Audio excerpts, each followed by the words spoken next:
Hola a todos, bienvenidos a este canal. A continuación vamos a hablar sobre la obra y vida de Constantino el Grande, el gran emperador de Roma que fundó la Iglesia Católica, ante perspectiva de muchos. Veamos si es cierto. Vamos a por ello. Bien, vamos a por ello. En primera instancia vamos a abordar un poco sobre su vida personal. Su nombre completo era Flavio Valerio Aurelio Constantino, y luego después de ser emperador fue llamado Constantino I. Su padre era Flavio Valerio Constancio, un oficial del ejército que gracias al sistema de la tetrarquía, es decir, el sistema de gobierno del Imperio Romano de ese entonces, que consistía en dividir todo el imperio en dos partes, una oriental y otra occidental, y cada una tendría dos emperadores, dos como llamados, denominados Augustos, y luego otros dos llamados Césares, los cuales eran emperadores adjuntos. En este caso, Valerio Constancio, padre de Constantino, fue ascendido como emperador César. Luego, después de varios conflictos y varias problemáticas, fue llamado también Augusto. Mientras tanto que se daba esto, Constantino fue enviado como garantía política a la corte del emperador Diocleciano en Nicomedia durante sus años de formación, y de los cuales él desarrolló una afinidad notable en el latín durante su estancia en la corte imperial, debido a que en ese tiempo no solamente se enseñaba el latín, sino también el griego y otras lenguas por el estilo.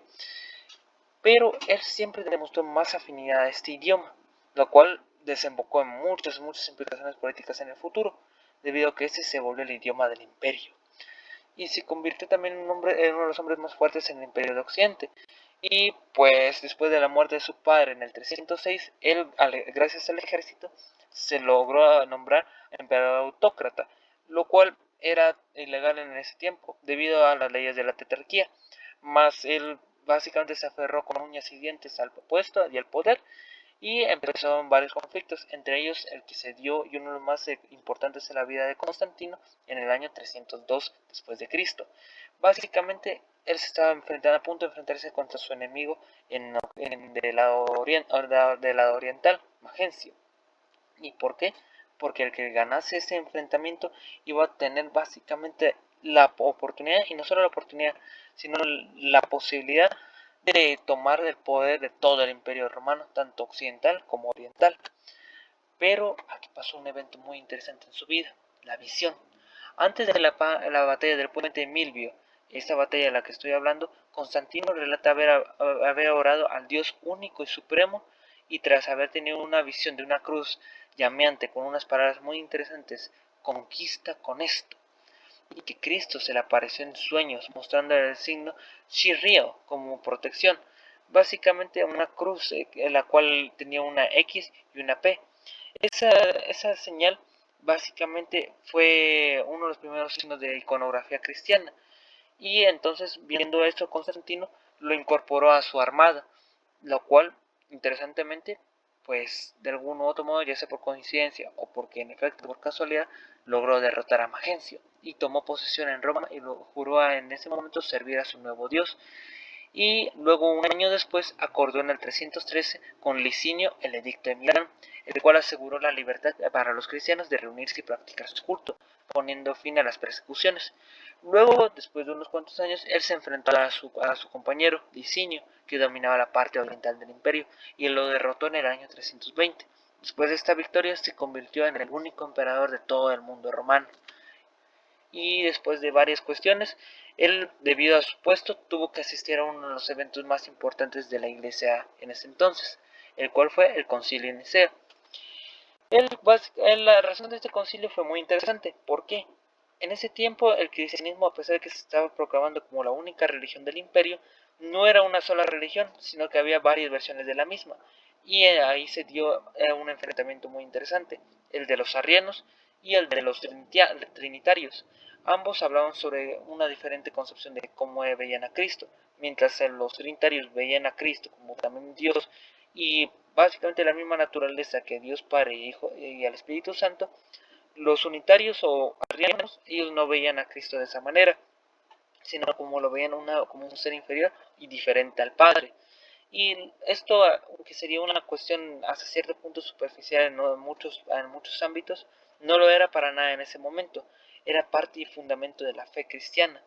Y debido a eso, Constantino vio que era muy importante así que temiendo que esto pudiera desembocar en unas divisiones en el imperio, generó este concilio en el año 325 y después de varias reuniones se consolidó el primer credo de la iglesia católica en ese instante, el credo niceno, donde aseguraba sobre la creencia de la Trinidad y otras cuestiones por el estilo. Después de esto, él murió en el día de Pentecostés, en el 22 de mayo del año 337 después de Cristo, en un suburbio de Nicomedia. Y lo interesante es de que a pesar de que él mencionaba que en efecto él fue cristiano por toda su vida, solamente pidió su bautismo unos momentos antes de morir. Nunca se había bautizado en ese instante o antes de este día. La relevancia histórica de este emperador es la siguiente, es de que aparte que él provocó con su edicto de Milán el fin de la persecución de los cristianos, él estableció por primera vez en la historia la relación de la iglesia y Estado, la cual marcaría por completo a Occidente hasta el tiempo de la Ilustración. Básicamente no solamente imperaba el Estado, sino más bien también ahora en ese instante la iglesia. Tanto uno como el otro eran uno y lo mismo y tenían poder uno sobre el otro. Incluso a veces la iglesia tenía más poder que el propio Estado. También entre los aportes de este emperador era la convocatoria y participación del Concilio de Nicea, que desembocó en la consolidación y prevalencia del cristianismo en el ámbito occidental. Y no solamente ello, sino que Constantino, básicamente, él fue el fundador de la ciudad llamada Constantinopla, la cual años después serviría muchísimo, debido a que este fragmento de Roma en Oriente fue uno de los pocos partes del Imperio Oriental que sobrevivió, y no solamente sobrevivió en el ámbito político, sino también intelectual, y desarrollaron y guardaron varios textos de la antigüedad y clásicos, y los cuales, después de la caída de Constantinopla, ellos huyeron a Milán, y después de esa huida compartieron tales textos y desembocó en el fenómeno del Renacimiento. Y no solamente eso, en ese tiempo unificó el imperio, lo cual desarrolló un montón de ámbitos en la política, en la tecnología, e incluso el idioma, el latín, se esparció por todo el imperio y se volvió su lengua franca.